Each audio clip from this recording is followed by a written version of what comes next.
everyone, this is Smriti and welcome back to my channel. So in today's video we'll be discussing about fixed cost and variable cost. What is the difference between fixed and variable cost? पर उससे पहले हम लोग discuss करते हैं कि ये cost जो है फिक्स्ड एंड वेरिएबल ये आया कहाँ से.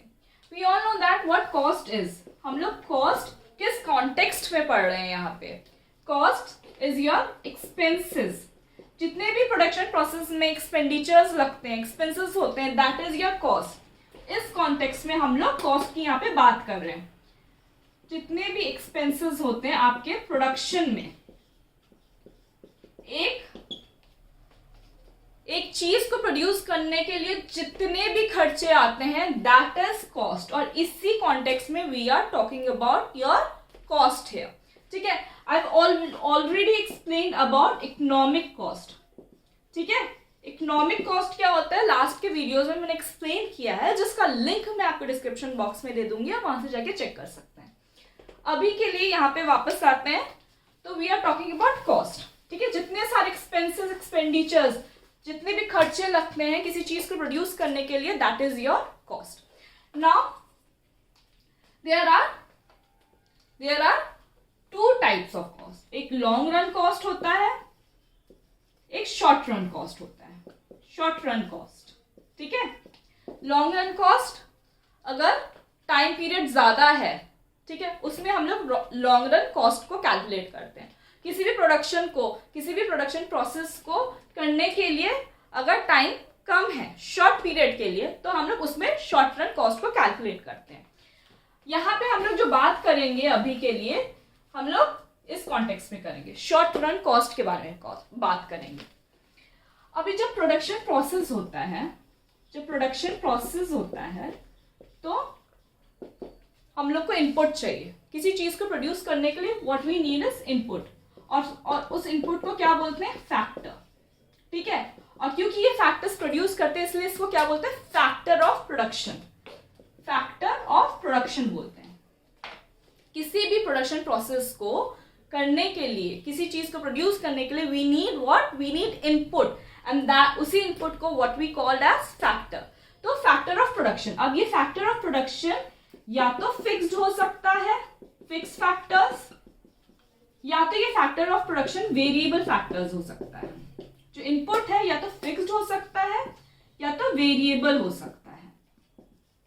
ठीक है. अब now what is your fixed factors. Fixed factors वो होता है जो कि कांस्टेंट रहता है, फिक्स्ड रहता है. ना ही हम उसको इंक्रीज कर सकते हैं, ना ही हम उसको डिक्रीज कर सकते हैं. That is fixed in nature, constant in nature. Example क्या होगा, जैसे कि आपने कोई फैक्ट्री बिल्डिंग ली है. ठीक है, कोई भी बिल्डिंग ली है कि आप प्रोडक्शन को करना है उसमें, तो वो जो फैक्ट्री है, वो जो बिल्डिंग है, that is in fixed in nature. ठीक है, ये जो फिक्स्ड फैक्टर होता है इसको आउटपुट से कोई लेना देना नहीं होता है. Irrespective of output, production process हो रहा है नहीं हो रहा है, doesn't matter, fixed factors are fixed in nature. ठीक है, जैसे फॉर एग्जांपल फैक्ट्री बिल्डिंग है, बिल्डिंग में प्रोडक्शन हो रहा है कि नहीं हो रहा है, but building is fixed in nature. Irrespective of output, output हो रहा है नहीं हो रहा है, फैक्टर्स जो इनपुट है वो फिक्स रहेगा, इट्स फिक्स इन नेचर. जैसे फैक्ट्री बिल्डिंग हो गया या आपका इक्विपमेंट, मशीनरीज होगी. जितनी भी तरीके के मशीनरीज हैं उनको आउटपुट से कोई लेना देना नहीं, वो वहां पे है, it's fixed in nature. So machinery पे जो डेप्रिसिएशन लग रहा है that is also fixed in nature. Fixed factors are fixed in nature. वो इंक्रीज या डिक्रीज नहीं हो सकता, उनके आउटपुट से उनको कोई लेना देना नहीं है. वैसे ही होता है variable factor. Variable factors are not fixed in nature. ठीक है, मतलब वो चेंज हो सकता है. जो भी फैक्टर्स चेंज हो सकता है दैट इज वेरिएबल फैक्टर्स. या तो आप उसको इंक्रीज कर सकते हो या तो आप उसको डिक्रीज कर सकते हो according to the output. Variable factors output के कॉन्टेक्स्ट में देखा जाता है और फिक्स्ड फैक्टर्स को आउटपुट के कॉन्टेक्स्ट में नहीं देखा जाता. दैट्स फिक्स्ड इन नेचर, वो चेंज नहीं किया जा सकता. जैसे जैसे आउटपुट चेंज होगा वैसे वैसे जो फैक्टर्स चेंज होगा, that will be in variable in nature. That is your variable factor. जैसे फॉर एग्जाम्पल लेबर हो गया, ठीक है, लेबर हो गया। अगर आउटपुट ज्यादा है तो आप लेबर को इंक्रीज कर सकते हो, अगर आउटपुट कम है तो you can decrease the labour. वैसे ही रॉ मटेरियल हो गया, रॉ मटेरियल हो गया, ठीक है। अगर आपको ज्यादा आउटपुट बनाना है तो what you will do is आप इंक्रीज कर दोगे अपना रॉ मटेरियल, और अगर आपको आउटपुट कम बनाना तो आप अपना रॉ मटेरियल डिक्रीज कर दोगे। तो according to the output you can increase और decrease the factors, that is fixed factor and variable factor. अब क्योंकि फैक्टर्स है, फिक्स्ड फैक्टर है, वेरिएबल फैक्टर है, ठीक उसी तरीके से आपका इसी कॉन्टेक्स्ट में अब आएगा fixed cost and variable cost. Fixed cost and variable cost,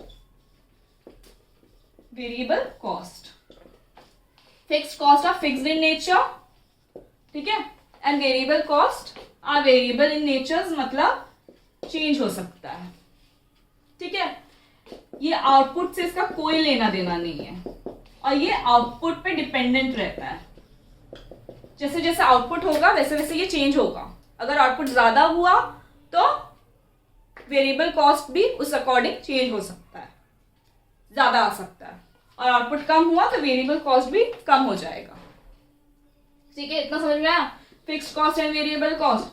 example लेते हैं, क्या है फिक्स्ड कॉस्ट का एग्जाम्पल है आपका, क्या हो सकता है, फैक्ट्री बिल्डिंग पे जो रेंट जाता है, ठीक है, जो फैक्ट्री बिल्डिंग पे रेंट जाएगा that will be fixed in nature, वो हर महीने या हाफ ईयरली या ईयरली उतना ही जाएगा। और क्या हो सकता है, मशीनरी पे जो डेप्रिसिएशन लगता है, जो डेप्रिसिएशन मशीनरी पे लगता है, क्योंकि जो डेप्रिसिएशन लगता है वो फिक्स्ड फैक्टर्स पे लगता है, तो that will be fixed in nature. और क्या हो सकता है, यहाँ पे है सैलरी, सैलरी या जो वेजेस जो परमानेंट लेबर्स को जाता है, परमानेंट वर्कर्स पे जो सैलरी या वेजेस जाता है that will be fixed in nature, ठीक है। चाहे आप 10,000 आउटपुट प्रोड्यूस करो, चाहे आप 20,000 आउटपुट प्रोड्यूस करो, यू विल स्टिल पे 30,000 टू योर परमानेंट वर्कर। अगर 30,000 में उसकी सैलरी फिक्स हुई है तो आउटपुट इंक्रीज हो या डिक्रीज हो उसकी वेजेस वही रहेगी। बोनस लगेगा बट वो ईयरली एक बार ही लगता है, ज्यादा नहीं लगता है, तो दैट विल बी फिक्स्ड, ठीक है।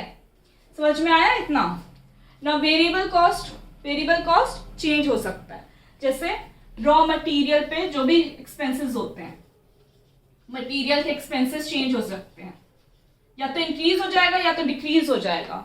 अगर आउटपुट ज्यादा है तो रॉ मटेरियल का एक्सपेंसेस इंक्रीज हो जाएगा, आउटपुट कम है तो रॉ मटेरियल का एक्सपेंसेस डिक्रीज हो जाएगा।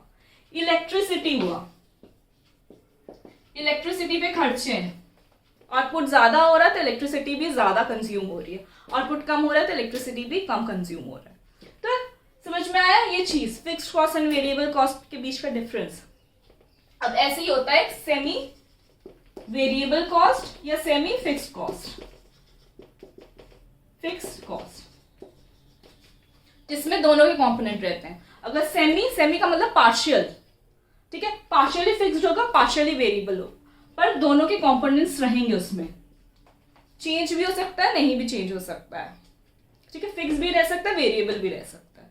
तो ऐसे कौन से आपके एक्सपेंडिचर्स होते हैं जो फिक्स्ड भी है, वेरिएबल भी है इन नेचर, वो आप मुझे कमेंट सेक्शन में बताइएगा एक एग्जाम्पल देकर, ठीक है। अभी के लिए आपको fixed cost and variable cost पूरी तरह से समझ में आ गया होगा, आई होप सो। नेक्स्ट के वीडियो में I tell you about total cost, total fixed cost and total variable cost क्या है, ठीक है। ये टेबल फॉर्म में भी समझाऊंगी मैं और ग्राफिकल फॉर्म में भी समझाऊंगी। ग्राफ बहुत इंपॉर्टेंट है total variable and total fixed cost का, ठीक है। That's all for today and thank you so much for watching my video. पसंद आया तो लाइक एंड सब्सक्राइब जरूर करिएगा। Thank you.